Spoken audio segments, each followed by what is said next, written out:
Hey team, I'm Crystal, and today we're going to take a look at how to perform a dumbbell bicep curl. So this is what it looks like.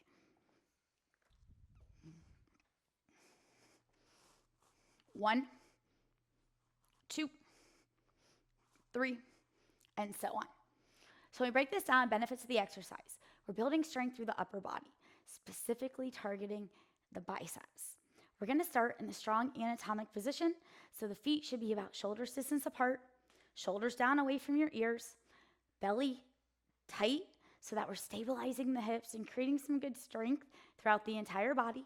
And then the hands each hold a dumbbell with the palms facing the thighs.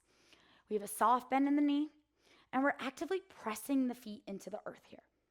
From here, we're going to lift both dumbbells simultaneously while rotating the wrist, bringing the palm in front of the shoulder, and keeping the elbow glued to the rib cage directly under the shoulder.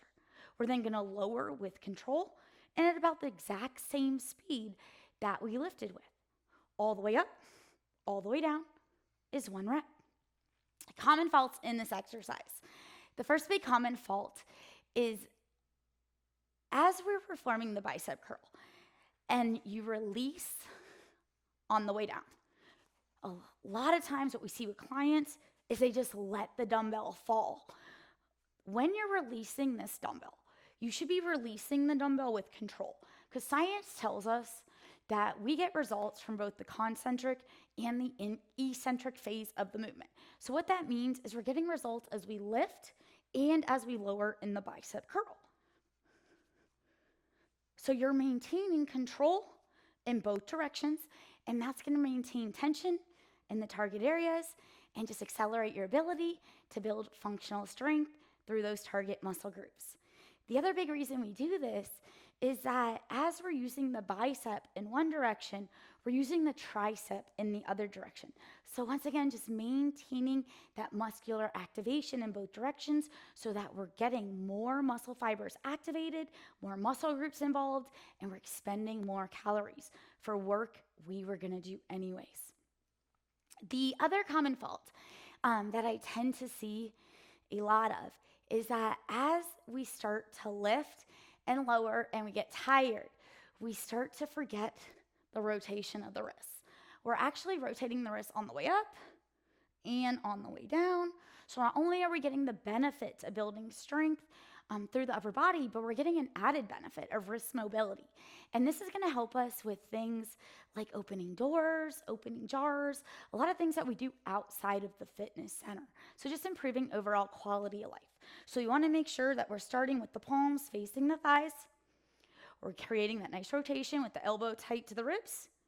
And we create the rotation on the way down, returning to the starting position. Soft shoulders, soft bend in the knees, every single time.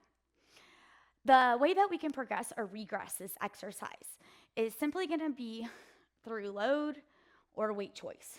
So the heavier the weights are, the more challenging this is going to be, the more functional strength you're going to build. The lighter the weights are, the less challenging this will be. So we want to make sure that we are challenging the body, but we are completing the exercise with proper integrity and quality of movement to get the most out of our time and our energy.